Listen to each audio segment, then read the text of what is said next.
Shalom. Shalom. I Shabbat Shalom. Happy Feast of Tabernacles. We in the midst of Tabernacles. This is the weekly Sabbath. I'm gonna bring forth a lesson. I'm Brother Palau from Jerusalem Ministry. I'm gonna bring forth a lesson about the new covenant, and just the breakdown and the understanding of the new covenant. So my laptop having a little issues. The fan is messed up, so you may hear a little weird noise, but hopefully it doesn't turn out to be so loud, in this recording. Most High willing. So the title of this lesson is the New Covenant Breakdown. All right, the New Covenant Breakdown. We're gonna break down the understanding of the New Covenant and its origin. All right, the New Covenant origin and where it comes from and where it was established at. All right, so we're gonna start with we're gonna go into this information right quick. Now I'm gonna start with the name, and then this is just a quick Wikipedia search. Now I have more information, but I'm gonna just start right here on Wikipedia to bring this information out about the Damascus document, because that's what we're gonna be talking about. We're gonna be talking about the Damascus document and how important it is. The Damascus document itself, it was originally named the Zadokite Fragments, okay, which was found in 1897. But in the 1900s, 1947, 48, I think that's when the Dead Sea Scrolls was found. When the Dead Sea Scrolls was found, they renamed this work to the Damascus document based off how much, references it had with the word Damascus in there. All right. So what I'm going to do in this research right here about the new covenant and its origin and where it started from, because the new covenant, it started in Damascus. It started at the Dead Sea Scrolls. The Messiah, the teacher of righteousness, went to the Dead Sea Scrolls to solidify the new covenant. All right. So now what we're going to do is we're going to talk about it. We're going to go into this information. So now let's check this out.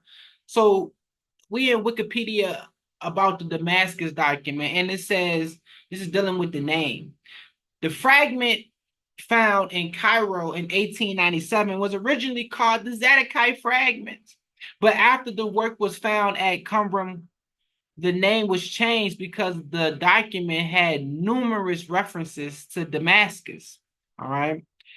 The way this Damascus is treated in the document makes it possible that it was not literal reference to Damascus in Syria, but to be understood either geographically for Babylon or Qumran itself. If symbolic, it is probably taking up the biblical language found in Amos chapter 5, verse 27.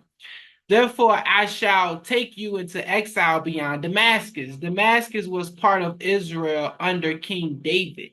And the Damascus document expresses an eschatological hope of the restoration of a Davidic monarchy.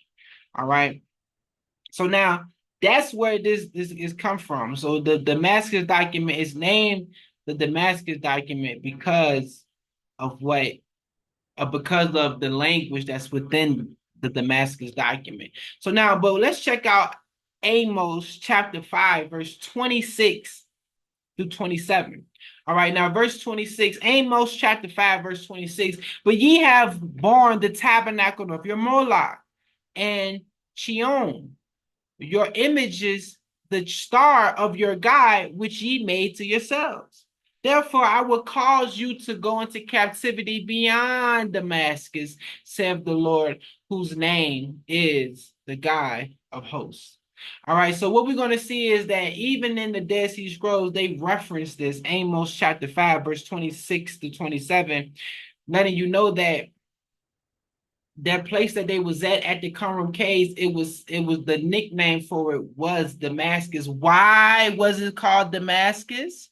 We're gonna go into it on why it was called Damascus according to the Hebrew. All right. So now what we're going to do is this is what we're going to do. Now we're going to go into the Greco-Roman Gospels. We're gonna go into the book of Luke, we're gonna go into the book of Mark, we're gonna go into the book of Matthew, which is these are called the Greco-Roman Gospels. The reason why I name them the Greco-Roman Gospels because the Hebrew Christians they had their own gospels which has been wiped away or pretty much demolished or thrown away, but we do have fragments of the Hebrew Gospels. So I like to separate the Hebrew Gospels from the Greco-Roman Gospels. The Greco-Roman Gospels are coming from Greco-Roman Gentile Christians, all right? The Hebrew Gospels are coming from Hebrew Christians, all right? So now what we're going to do is we're gonna check this out. But before I actually go into the Greco-Roman Gospels, let's talk about the word Damascus itself. Okay. So the word Damascus itself is coming from a Hebrew word which is H1818. So it was Hebrew 1818 in the Strong's Concordance, and it is Dom. It means Dom. Dom, right? So it means Dom. And it actually just means blood. It means blood. Okay. That's the Hebrew word for blood. Dom is the Hebrew word for blood. All right. Now let's look at cusk. Cusk. Okay. We're going to look at cusk. So cusk itself, one second. So cusk itself is a Hebrew word, is Hebrew 3563. Hebrew 3563. And it means cuss. It's cuss and it means cup. It just means cup. Okay, it means cup. Or, in a masculine form, it means a kind of owl, but it means cup. When you look it up, it means cup. So Damascus, Dom cuss, or Damascus, it actually just means blood cup or cup blood. All right. That's what it actually means. All right. So now what we're going to do is we're going to now let's go to the Greco-Roman Gospels. All right. Let's check out the Greco-Roman Gospels. Now we're going to go into Luke. Let's go into Luke real quick. So let's check out Luke chapter 22, verse 19 through 20. In verse 19, it reads, "And he took bread and gave thanks and brake it and gave unto them, saying, This is my body, which is given for you. This do in remembrance of me. Likewise, also the cup after supper, saying, This cup is the New Testament in my blood, which is shed for you." All right, so now we can see that the breaking of the bread is supposed to be a symbolic of the body. All right, and all this is pagan actually. All this is pagan. All right, and then the cup supposed to be symbolic of the new covenant and with the blood. But all of this is paganistic symbolatry that's been spent off from the Hebrew, from the original church understanding. So when the Greco-Roman Gospels, they have this ritual which is very symbolic into the paganistic understanding with the drinking of the blood and the and partaking of the bodies and then all that is actually pagan ritual. So, but on the Hebrew understanding, it's just pretty much understanding that, and I'm gonna go into it because this is just pretty much what you see right here. They call this the Last Supper, and things like that. But really, what this is on the early church understanding, the real true Hebrew understanding, all this is just a rehearsal of a messianic dinner. And they do this holy dinner every evening. They go through the baptism, they go through the mikvah, a holy sanctifying themselves with water, and then they have a holy dinner. They have a holy meal with each other. And this happens, and then the wine is blessed and the bread is blessed by the high priest, and then they partake in this meal. All right. So this meal is something that's Hebraic, but when the Gentile Christians took hold of this understanding, they mixed it in with paganism so it can be attractive to Gentile converts. Okay. So that's the truth about it. Now, let's go to Mark. We're gonna go to Mark. I'm gonna go to all the gospels with it that actually speak of it, especially in the synoptic gospels, they speak of it, which is Mark, Matthew, and Luke. All right, so let's go to Mark. I'm gonna go to Mark chapter 14. All right, and 22, verse 22 through 24. And it said, as they eat, and this is what they so-called called the Last Supper. And as they eat, Jesus or Yeshua took bread and blessed and break it and gave to them and said, take, eat. This is my body, which is that's pagan. You know, that Jews was never saying it's even in the law that you don't supposed to, take upon, you don't supposed to eat blood, and things like that. So that's within, Hebrew law. So they got Yeshua saying, take, eat, this is my body. Verse 23. And he took the cup, and when he had given thanks, he gave it to them, and they all drank it. And he said unto them, this is my blood of the New Testament, which is shed for many. All right. Verily I say unto you, I will drink no more of the fruit of the vine until that day that I drink it new in the kingdom of God. So they got, in the Mark version, they have, him drinking the wine like it's his blood, and partaking of the bread like it's his body. All that's paganism. The early church never did that. The wine and the bread is all symbolic to new life. It had nothing to do with the breaking of somebody's body. It has nothing to do with the drinking of somebody's blood. All it had to do with new life, new beginnings, new starts. That's what it has to do with. And the priest blessed it. And then after the priest blessed it, then everybody ate from it. Has nothing to do with the body and somebody's blood. Nothing to do with that. That was taken on by Paul. He took that understanding, and the gospels which came after Paul, the gospels that we have, these Greco-Roman gospels, they came after Paul writings, and they actually this is a Pauline understanding of the breaking of the bread that you get in Corinthians. Paul says he got this from the Lord, but the early church itself, the apostles of Jesus, they never did this. They never was doing this. They was doing a righteous communion meal that they do every evening. All right. This meal, the priest blesses the wine, and he blesses the bread, and it's all symbolic into new life. All right. So now let's keep going. Let's check out Matthew real quick. I want to read it in Matthew also. All right. So now this is Matthew chapter 26.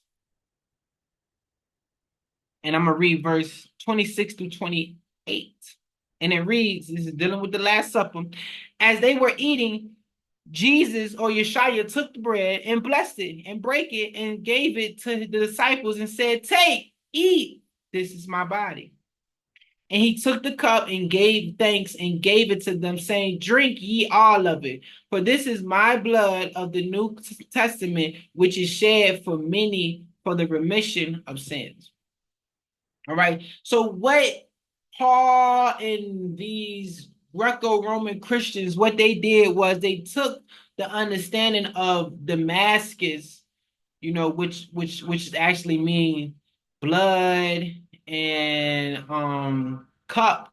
What they did was they took that and they amplified it with a pagan understanding and instituted what you'll call within the Last Supper. The Last Supper itself is just an Essene meal that they do every evening, but they have to sanctify themselves and do this meal every evening. It's a communion, it's a community all common meal that they do. All right, and with this meal, the priest blessed the wine and he blessed the bread. Has nothing to do with blood, has nothing to do anything of eating somebody's body, symbolic to that nature, nothing like that. The word Damascus itself, according to the Dead Sea Scrolls, is actually just the new covenant, the land of the new covenant. Okay, the land of the new covenant. That's all it is. The word Damascus itself means blood and cup. All right. It just so happened that when you put those words together, you have Damascus, which is dealing with the new covenant.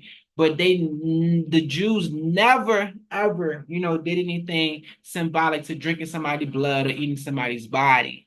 All right. That's what the Greeks, when they started to understand the Messiah and his teachings, and when they started to translate things and they started to, mix in their paganism with Christ's teachings, what happened was this is when they created this, what you'll call the symbolatry of drinking the blood and of eating the bread as somebody's body. All right.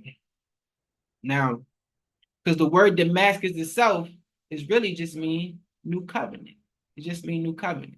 That's really what it means. When you go into it, it really just means new covenant.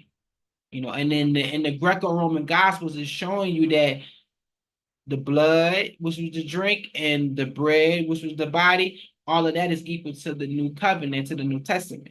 So it's showing you the play off on words, the play on words. All right.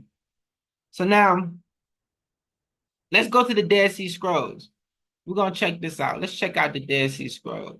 So now let's check out these scrolls real quick. So let's go to these scrolls. Now, with the scrolls, hope you can see my page. So with the scrolls, we're going to go into, this is the Penguin edition, the Penguin Classic, okay, which I recommend everybody to get.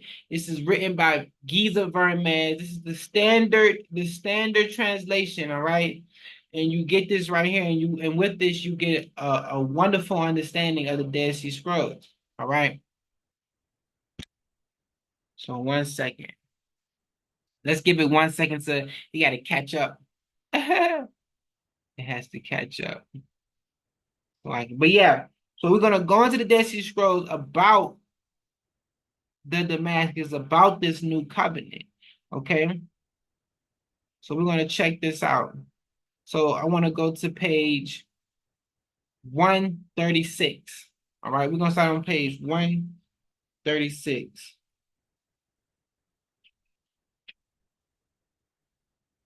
We'll start on page 136.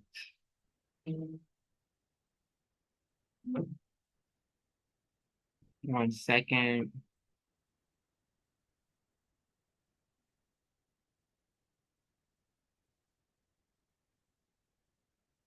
All right, so we're gonna go on page 136, and we're almost there.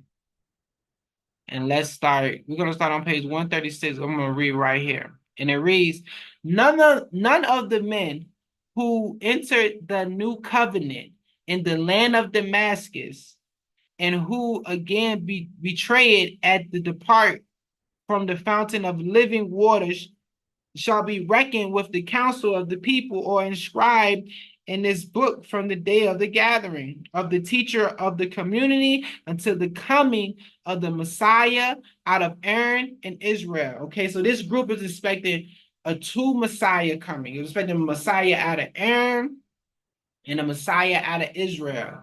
All right. And they also expecting for this teacher of righteousness to come. Now, the teacher of righteousness is a two-figure person. This person actually is the Messiah out of Israel, and he's the teacher of the community also. All right. He's that prophet that's like unto Moses, and he's also the star that was coming from out of Jacob, which will come out of David. All right.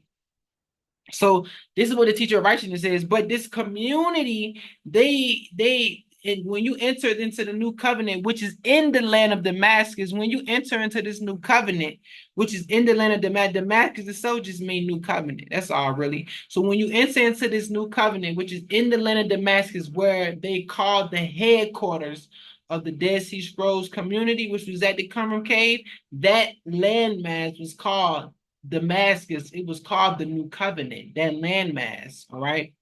So now let's keep going. Let's keep reading. Let me jump down to right here. And thus shall it be for all among the first and the last who reject the precepts, who set idols among their hearts and walk in the stubbornness of their hearts. They shall have no share in the house of the law.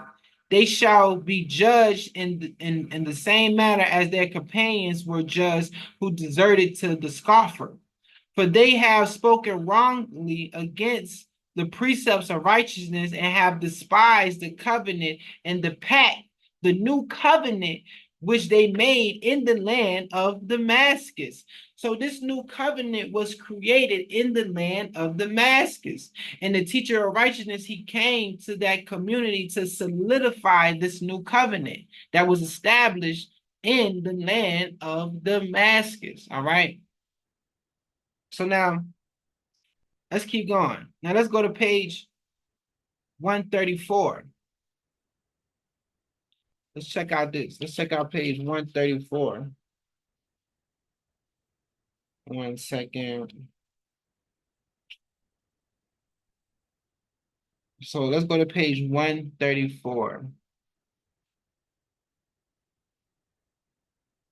And let's start right here. None of those brought into the covenant shall enter the temple light his altar in vain. They shall bar the door. For as so much as God said, who among you will bar his door? And ye shall not light my altar in vain. They shall take care to act according to the exact interpretation of the law during the age of wickedness. They shall separate from the sons of the pit and shall keep away from the unclean righteous of wickedness, acquired by vow or anathema, or from the temple treasure.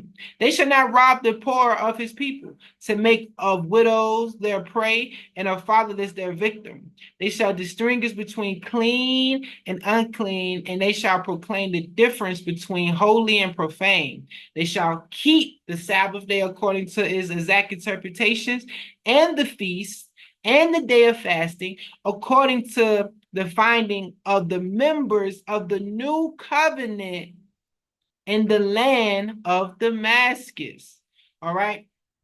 So this new covenant is established in the land of Damascus, which is the HQ of the Dead Sea Scrolls, and that is that area. That area was another a name that they call that area was Damascus, okay, which is the new covenant. That's what they called that area, the land of the new covenant, the land of Damascus. All right. So now let's keep getting some more information about this. All right. Let's keep getting some more information. For 1 second, 1 second. So let's check this out. Let's go to page 133. And let's check this out. I'm gonna start right here. And at the time of the desolation of the land, there arose removers of the bound who led Israel astray. And the land was ravaged because they preached rebellion against the commandments of God, given by the hand of Moses and of his holy anointed ones, because they prophesied lies to Israel away from the following God. But God remembered the covenant with the forefathers, and he raised from Aaron men of discernment, and from Israel men of wisdom. So he raised certain priests of discernment and certain men out of Israel, to actually with wisdom to actually be the people who actually started, building this community. So when the teacher of righteousness come, he will solidify these things. And he caused them to hear. And he caused them to hear, and they dug the well which the princes dug, which the nobles of the people dwell with the staff. The well is the law, so the well is the law. So these people that was chosen by the Most High, the well is the law. Those who dug it were the converts of Israel who went out of the land of Judah to sojourn in the land of Damascus. So these people, they left the land of Judah and went to this area that they called Damascus, okay, that they called the New Covenant. So you had people that the Most High chose out of Aaron and out of Israel, to actually, start building this community. So when the teacher of righteousness come, he will solidify these things. All right. And God called them all princes because they sought him, and their renown was disputed by no man. The staff is the interpreter of the law, whom Isaiah said he makes a tool for his work. Okay, so the staff is actually their interpreter, which is actually the teacher of righteousness. Okay, when you actually read into it, it's the teacher. He's the interpreter of the law. He's the star that was going to come to the land of Damascus. All right. Matter of fact, to prove what I'm saying, let me go to page 135 real quick, and let me prove what I'm saying. So it's right here, and it reads, this is page 135. The book of the law are the tabernacles of the kings. And God said, I will rise up the tabernacles of David, which is fallen. The king is the congregation. And the bases of the statues are the books of the prophets, whose sayings Israel despised. The star is the interpreter of the law.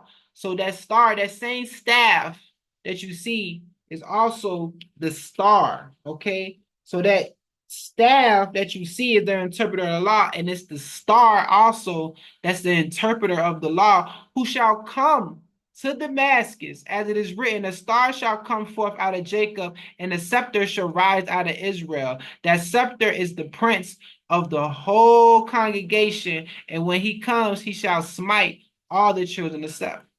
All right. So now that we have that understanding, okay, so that staff that you see right here, that's page 133.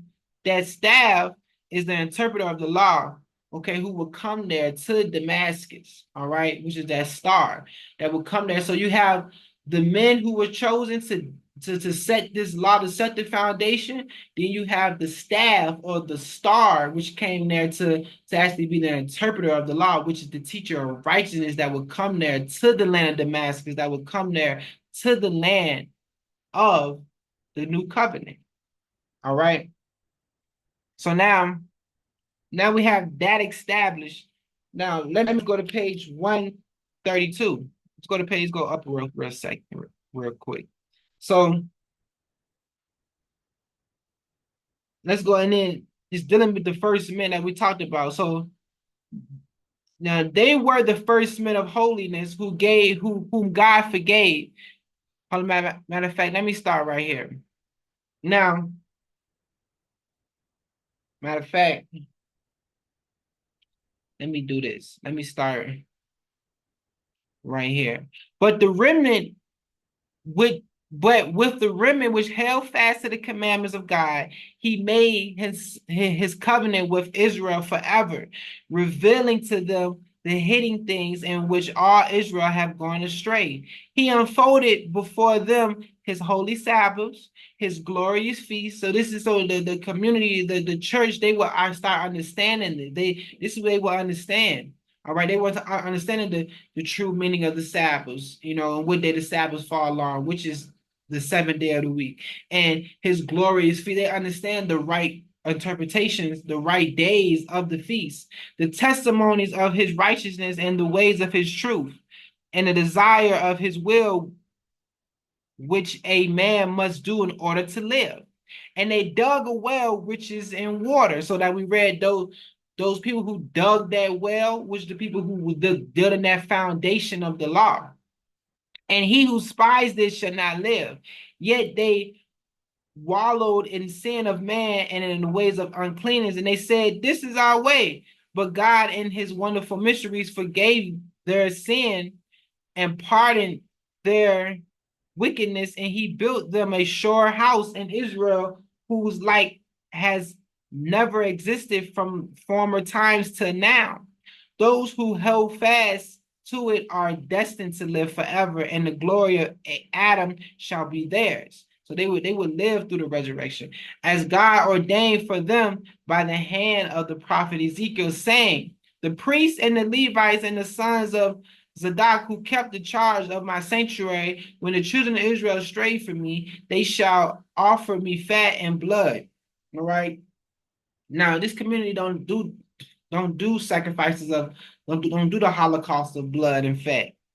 But what is it saying right here? Is Ezekiel prophesying about a remnant of people that will hold to the Most High charges, that will hold to his sayings. But check this out. He gonna break this. They're gonna break this down with their interpretation of what Ezekiel was saying. The priests are the converts of Israel who departed from the land of Judah. Okay, so you got people from Israel who departed from the land of Judah, and these people are also called priests. They're not from the tribe of Aaron. They're not from the tribe of Levi, but they still are called priests because they departed from the land of Judah and wanted to follow the Most High. And the Levites are those who joined them. Okay. The sons of Zadok are the elect, okay, are the elect of Israel, the men called by name who shall stand at the end of days. So you got this, these are you got Levites, you got regular Israelites, and the sons of Zadok are the elect of Israel, not necessarily dealing with Levite. These are people who are chosen out of Israel to be priests, and they had nothing to do with Levite. Some of them may actually be Levites, but some of them may not. Okay, so this is when you get that these people in the Dead Sea Scrolls are called priests, and everything that's called priests in the Dead Sea Scrolls is not necessarily dealing with a Levite. Okay, so and it said, "The men called by my name, who shall stand at the end of days." Okay, behold, the exact list of their names according to their generations and the time when they lived and the number of their trials and the years of their sojourn and the exact list of their deeds. All right. And it say they were the first men. So they were the first men who started setting up this community. And then the teacher of righteousness came. Okay. So they were the first men of holiness whom God forgave, and who justified the righteousness and condemned the wicked. And until the age is completed, according to the number of those years, all who entered after them do according to the interpretation of the law. So they should do according to the interpretation of the law, which they should do according to what the teacher of righteousness will establish, in which the first men were instructed, according to the covenant which God made with the forefathers, forgiving their sins, so shall he forgive their sins also. But when the age is completed, according to the number of years, there shall be no more joining the house of Judah, but each man shall stand on his watchtower. The wall is built, the boundaries far removed. Right. So now let me go to Jeremiah to get some more understanding with this real quick. So let's check out Jeremiah real quick. So I'm gonna go to Jeremiah chapter 31. All right. So Jeremiah chapter 31, and it reads Jeremiah 31, verse 31 through 34. Behold, the day shall come, said the Lord, that I will make a new covenant with the house of Israel and with the house of Judah. Not according to the covenant that I made with their fathers in the day that I took them by the hand to bring them out of the land of Egypt, which my covenant they break. Although I was a husband unto them, said the Lord, but this shall be the covenant that I will make with the house of Israel after those days, said the Lord. I will put my law in their inward parts and write in their hearts, and I will be their God, and they shall be my people. All right, verse 34. And they shall teach no man and they shall teach no more every man his neighbor, and every man his brother, saying, Know the Lord, for they shall all know me, for the least of them unto the greatest of them, said the Lord. For I will forgive their iniquity, and I will remember their sin no more. So just like we see in the Dead Sea Scrolls, he forgave these people's sin. He said, so shall he forgive their sins also. But when the age is completed, according to the number of the years, there shall be no more joining the house of Judah. All right. So just like we just read, the Most High forgave those first men who started to establish this community, until the teacher of righteousness came, they was establishing this community. He forgave their sins. He tells you that. The first men of holiness who God forgave. All right, so this new covenant with Jeremiah speaks about, it actually started right here at the Dead Sea Scrolls. Okay. All right. So now this is what we're going to do. This is what we're going to do right here. So now that that is established, let's go to the book of, let's go to the recognitions. Let's go to the Syriac version of the recognitions of Clement. All right. Now, get more information about this new covenant that was established at what they call the land of Damascus, not the Damascus in Syria, but the new covenant headquarters, which is just basically called Damascus. It just means new covenant. All right. So this new covenant was established at Damascus. And I'm going to start. This is the Recognitions of Clement, Book 1, chapter 69. And it reads, and thus in his speech, James even spoke about the prophets and demonstrating that everything they said they have taken from the law. And they have spoken things fulfilling its truth. And thereafter he spoke about the books of the kingdoms and what manner, when, and by whom they were written, but also in what manner one ought to use them. And thereafter he spoke again about the law, and he explained and showed through reasoning and what manner the things in it exist. And at last he spoke a word concerning the Messiah and conformed by hold on and conformed by many examples from every side without measure that Jesus is the Messiah, through whom were fulfilled all these things by his lowly coming. Because there are two comings in him. The first is lowly, and he came therein, but the second is glorious when he comes and rules over those who believe in him. For they will do all the things he commanded. And thereafter he convinced the people while showing that except a person be baptized with life-flowing waters in the glorious with threefold invocation, say threefold invocation, but I believe that was, injected there or whatever, but it doesn't even matter. But baptism is important. So if they the waters of glory is a threefold invocation and the true prophet himself shown, there shall be no forgiveness of sins for him, nor shall he enter into the kingdom of God. He demonstrated that all things are the predestination of the self-existent God through the concealment of his existence. And along with these things, he said, therefore, you should not think that we speak of two self-existent ones and one that is divided, or that one is female vessel or itself, as the wicked say, as a female male. However, he talked about the Son, okay, letting you know that the Son is not the same as the Most High. Okay, and what manner and by whom he is, and that he is not without a beginning, and that it cannot now be said of him when it was. For one ought secretly to set aside its existence. He explained many things, even about the advocate and about baptism. He persuaded all the people with the chief priests during 7 whole days to hasten from their place and to go forth to go to baptism. So this is James and the disciples. They are actually at the temple, and they speaking to the chief priests and different sects of Israelites. And they actually started, and then James actually started convincing them, letting them know, yeah, Jesus is the Messiah. I'm gonna show you this in the law. I'm gonna show you this in the books of the kingdoms, which is like probably New Testament writings. And I'm gonna show you these things. I'm gonna show you these things, and these things is very is not it's hard to dispute, when I show you these things. And he started showing them these things, and what happened was he was ready to actually baptizing these people. But what happened? Let's keep going. This is chapter 70, book 1, chapter 70. And therefore, one man who was an enemy is actually talking about Paul.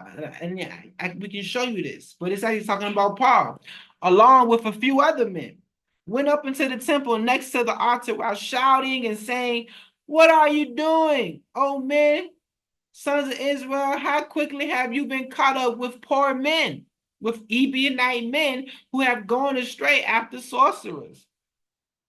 However, hold on once. However, he said these things.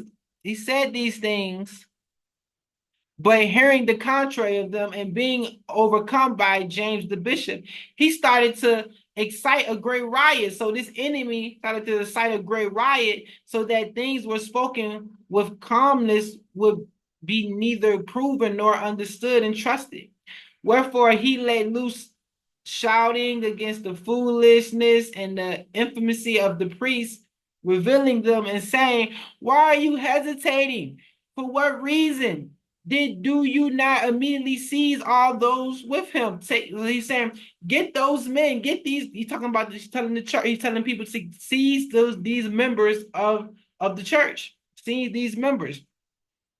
After he said these things, he first leaped up and snatched a forebrand from the altar and began to beat James. And therefore, even the remainder of the priests who saw him did likewise. So they started beating James. But the great flight that happened, some of them fell upon their friends, and some of them were wounded, and those who died were not a few. For there was much blood pouring out of those who were slain. And then the enemy cast James down from above the steps, but after he fell and became as if he died, he did not beat him a second time. So he thought James died, which is probably thought James died, and he didn't beat him. So I'm gonna go to chapter 71. Then after they saw what happened to James, they drew near and took him away, for they were greater than them. However, because of the fear of God, they exceedingly suffered to be killed and not to kill. And while they were more powerful than them, they appeared as lesser because of the fear of God. And then after evening came, the priest shut up the temple. And we then went to the house of James. And we prayed there, and before dawn went down to Jericho. Accordingly being 5,000 men, and after 3 days, a man came from the brethren and related to us what happened. After we were at the temple, for the priest was seeking for James to be among them in all their appointments as priests, while unaware that he held our same faith.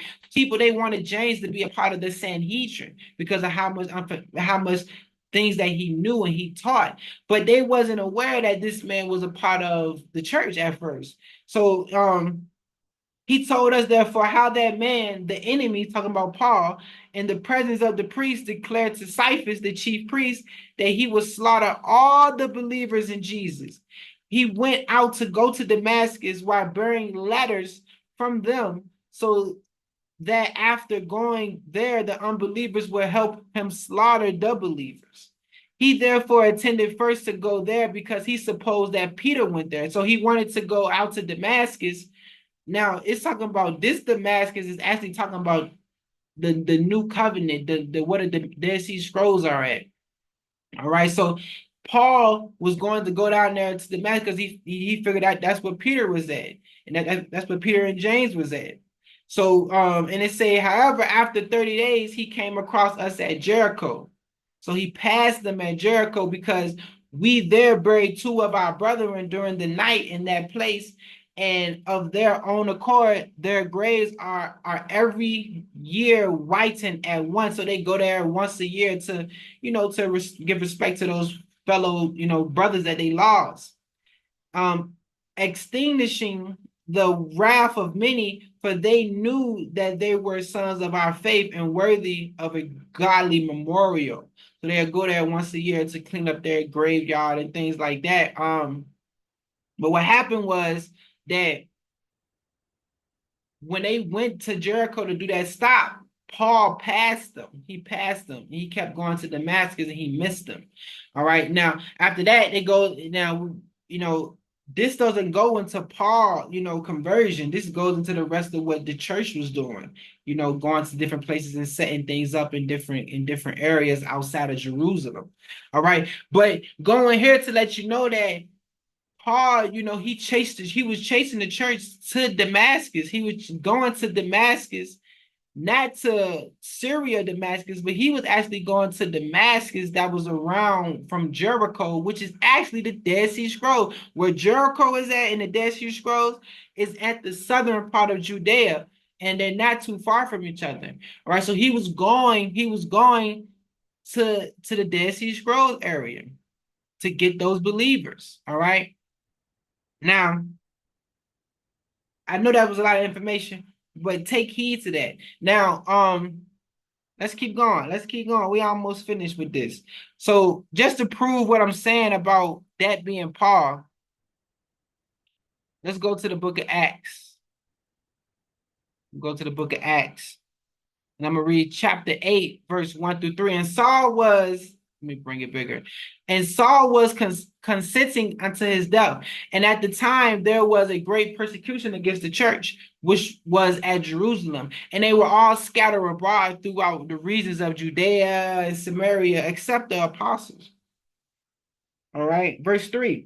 And devoted men carried Stephen to his burial and made great lamentation over him. As for Saul, he made havoc of the church, entering into every house and hailing men and women, committing them to prison. So Paul, this is what he was doing to the church. But let's go to Acts 9 to show you that this is Paul. And Saul, yet breathing out threatenings and slaughter against the disciples of the Lord. This is Acts chapter 9, verse 1 through 2. Went unto the high priest. So Paul went to the high priest and desired of him letters to Damascus, to the synagogues, that if he found any of this way, whether they were men or women, he might bring them bound unto Jerusalem. And he journeyed and he came near Damascus, and suddenly there shined around about him a light from heaven. Okay, so he's going to Damascus. Now, this Damascus is the same Damascus that's written in the Dead Sea Scrolls. It's not Syria. It's talking about the Damascus, the land of the new covenant.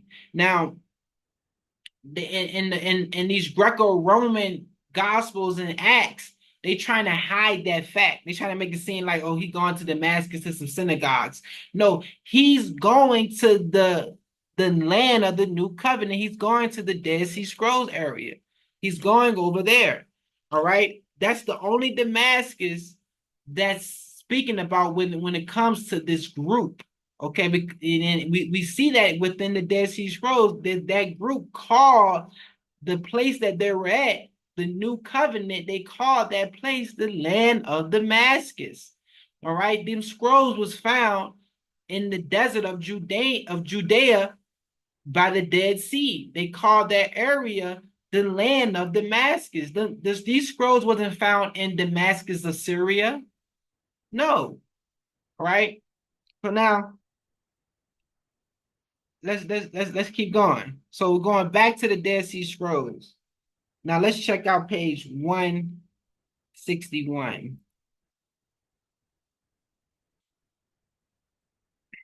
All right, so we're gonna check out page 161. Let's see. Now this is where they get this drinking of the blood, and the bread is the body. They get this from this. Let me show you. So let's show you where they get this from. So they took everything. Now the Dead Sea Scrolls is I wouldn't say it's the Q gospel. I would say it's what Matthew, because Matthew he wrote the Q gospel, which is oracles or sayings of the Lord. He written it in Hebrew, the original Matthew, not the Greco Matthew that we have. The original Matthew, he used Dead Sea Scrolls information that they already had about the Messiah and other things. And what he did, he compiled it into a smaller record called what scholars call the Q Gospel, all right, or what is called the Hebrews Gospel, or what is called what they call the Ebionite Gospel, the Gospel of the Nazarenes. That's what Matthew compiled. All right. And he compiled it using other records that they already had at the community. All right. And he compiled it in Hebrew, and then he let it be sent out among to certain Gentile converts. All right. And these Gentile converts, they took it and they translated it into their own languages. And that's what you have called the Q Gospel, which with the Greco Matthew and the Greco Luke used to compile their Greco Luke and Greco Matthew. Okay. So the Dead Sea Scrolls is not the Q Gospel, I wouldn't say, but it's the foundation of the Q Gospel. Okay. That's what I would say. So now, but let's check this out. Let's go to page 161. This is the Messianic rule. Okay, now this is like a banquet that will take place. All right. Now, this is what they do, a communion, a community, you know, spiritual meal that they have every evening. All right, let's check this out. So let's say, let me do this. 1 second.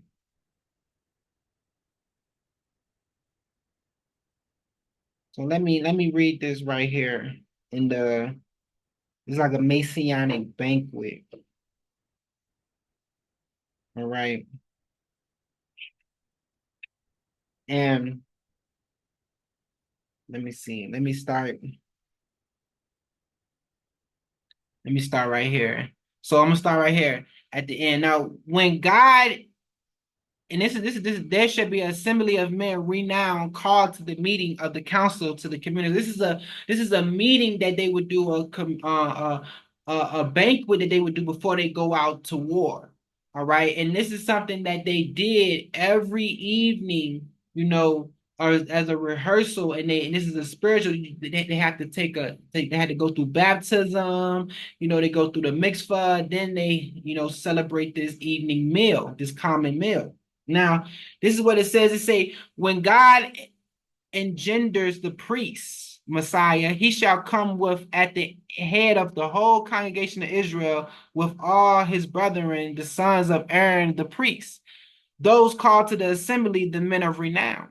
They shall sit before him, each man in the order of his dignity. And then the Messiah of Israel shall come, and the chiefs of the clans of Israel shall sit before him, each in the order of his dignity, according to his place in their camps and marches.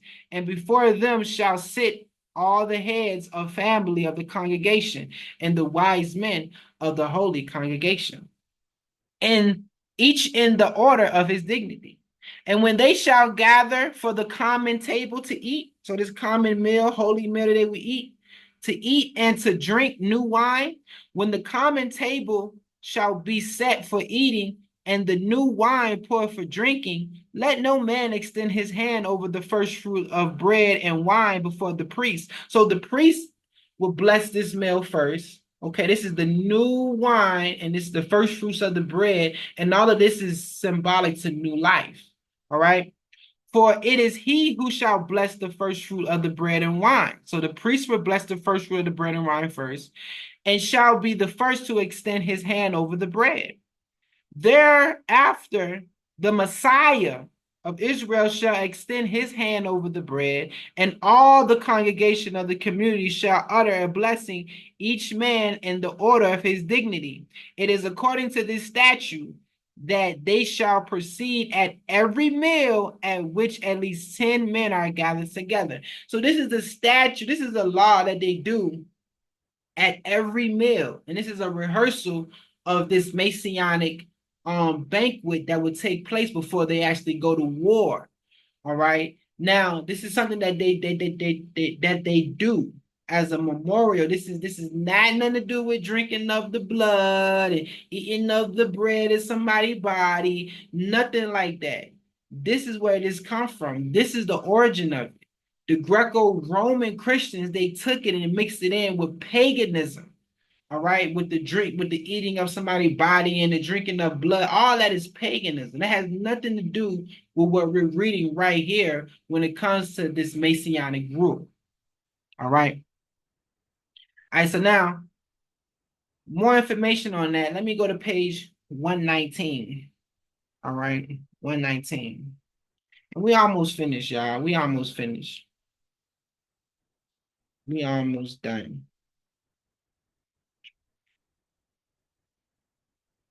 Just wanted to bring out this information because it's very important.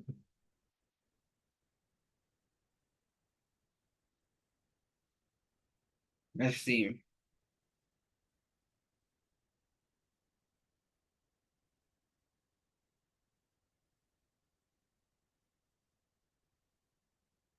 So 119.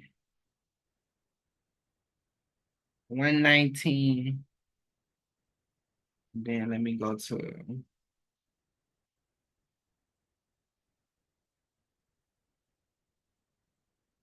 All right, so 119. So this is a common meal. I'm gonna read this right here. This is 119. And whosoever enters the council of the men of the community shall separate from all men of justice. He shall not touch the purity of men of holiness. He shall not eat with them in the community, and no one of the community shall follow their decision of any doctrine. And of work, no man of holiness shall eat, and they shall not lean upon the works of vanity. For they all are vanity who do not know his covenant, and all who despise his word, he will blot them out from the world. So now in this community, they have it's a meal, a common meal that they eat every night. It's a common meal that they eat. And in this common meal, it's important for them, that this common meal is blessed, and they shall eat in the common and blessing common, deliberating common. These are the things that's being said, like it's right here. And and they shall eat in common and bless in common and deliberate in common. So this is a common meal that they eating, and it's rules that go with this meal. The priests have to bless it first before they even can eat it. All right, this is and let me show let me just show some more of this information. Let's see.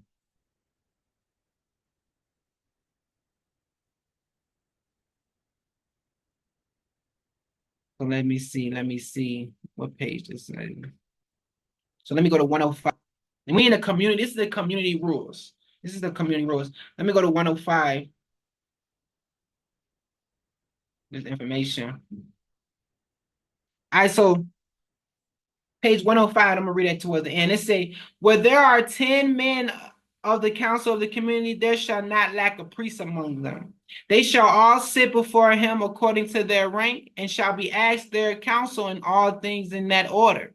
And when the table has been prepared for eating, the new wine, and for drinking, the priest shall be the first to stretch out his hand to bless the first fruits of the bread and new wine. So this is something that they do at every meal that they're eating. The priests have to bless it, the new wine and the first fruits of the bread. All right. The priests have to bless it. After the priest bless it, then they eat. Okay. Then they eat. So this is what this comes from. So when you read the Greco-Romans and you see what they got the Messiah saying, "Oh, this cup is the blood of my New Testament. This bread is the body of my New Testament." All that is actually coming from here, coming from the original source, which is the Dead Sea Scrolls, on how they actually did this communion holy meal. Right? It had nothing to do with blood and somebody's body. All that is pagan. All right. Now, just to wrap this up, let me go into this now, because this is the Feast of Tabernacles, and this community, they decided to separate themselves and actually, prepare the way of the wilderness, for us. So now let's check this out. So, and it reads, and when these become members of the community in Israel, according to all these rules, they shall separate from their habitation of unjust men and shall go into the wilderness to prepare the way of him, of the Messiah. As it is written, prepare the way of the wilderness of, make straight in the desert a path for our God. All right. The path is the study of the law, which he commanded by the hand of Moses, that they may do accordingly to all that has been revealed from age to age, and as the prophets has revealed by the Holy Spirit.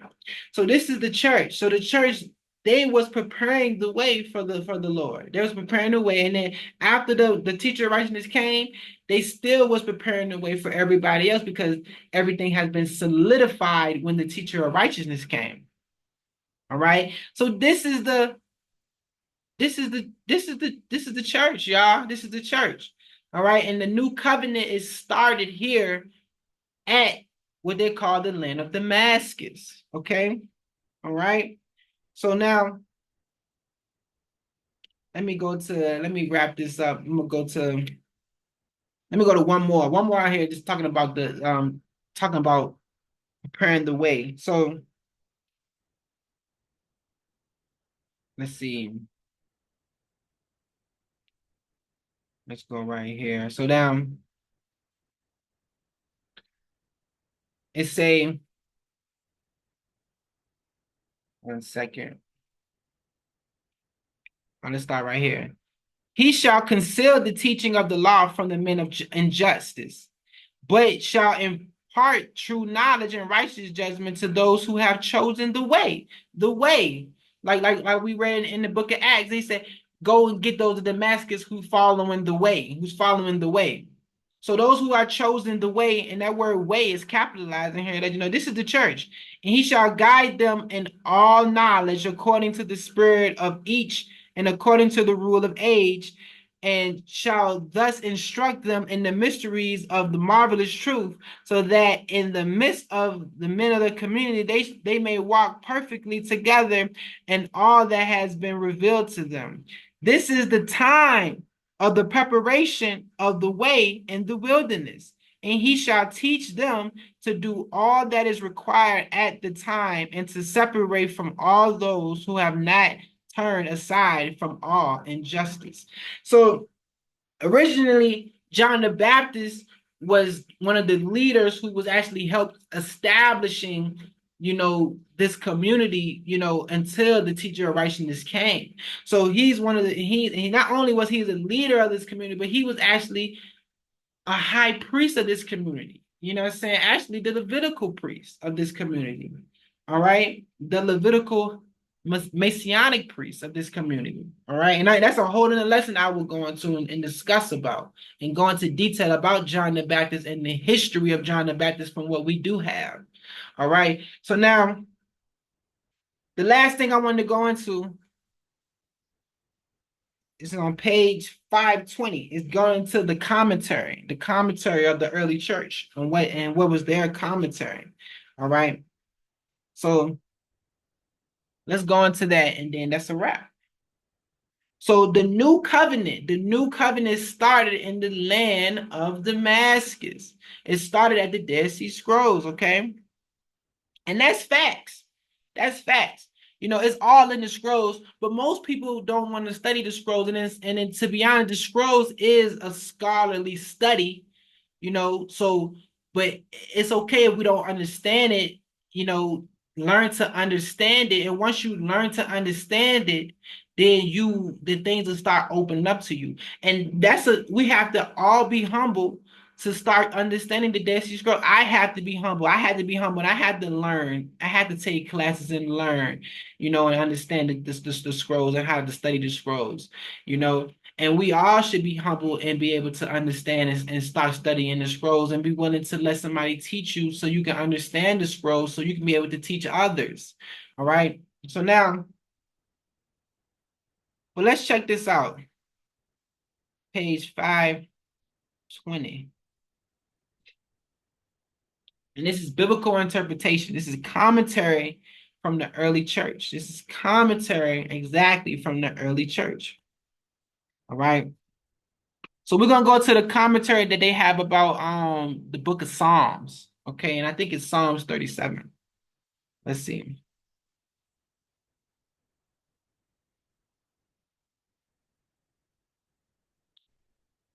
And we're gonna start right here. And this is Psalms. If I'm not mistaken, this is Psalms 37. All right. XXX XXXVII. I think that's 37. All right, but this is a commentary on Psalms. I want to say it's Psalms chapter 37. Matter of fact, let me actually make sure that I'm correct in what I'm bringing out. I don't want to give y'all the wrong information. Let's see. 1 second, 1 second. 1 second, 1 second. Let's see. XXXVII.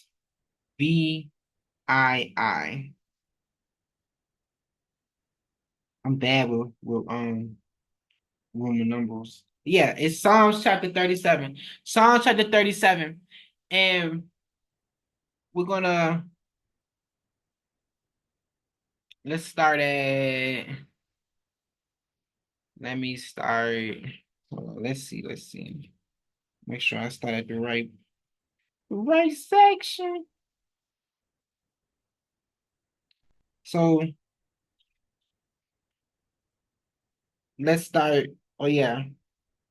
So we on page 520. This is Psalms 37, verse 18 through 19. I'm going to start right here. And it said, the Lord knows the days of the perfect, and their portion shall be forever. In evil times they shall not be ashamed. Now, this is the interpretation. To the dependents of the desert who save shall live for 1,000 generations, and to whom all the glory of Adam shall belong, also to their seed forever. So those in the desert, those in the wilderness, those who preparing the way in the wilderness, in tabernacles, we supposed to be in the wilderness, preparing the way. So those who are preparing the way in the desert, the word desert just mean is wilderness. Those who in there, they should be preparing the way because they will live 1,000 generations. They will receive the glory of Adam. Okay. Verse 19 and 20. And in those days, and in the days of famine, they shall be satisfied, but the wicked shall perish. And the interpretation is this means that he will keep them alive during the famine and the time of humiliation, whereas many shall perish from the famine and plagues. All those who have not departed from there to be with the congregation of his elect. So all those who ain't departed from those cities and things like that and join those brothers and sisters that's in the desert, that's in the wilderness, preparing the way, that's celebrating tabernacles, preparing the way. Those who then depart with those brothers and sisters who are in the desert preparing the way will actually be a part of the famine and the plagues that's coming. All right. So it's famine and plagues that's coming to this earth. That's coming. War is coming. War is coming. If you're not a part of that congregation who's preparing the way, then you will partake in these famine and these plagues, right? Now, and I hope this was a blessed lesson during the Feast of Tabernacles. Hope everybody have a wonderful Feast of Tabernacles, and let's keep learning. Let's keep growing in the Messiah. Let's keep growing in the Most High with this understanding, and let's not be closed-minded, and let's keep growing with the understanding of the early church. And I hopefully everybody have a wonderful rest of Feast of Tabernacles, and shalom. Have a good one. Shalom.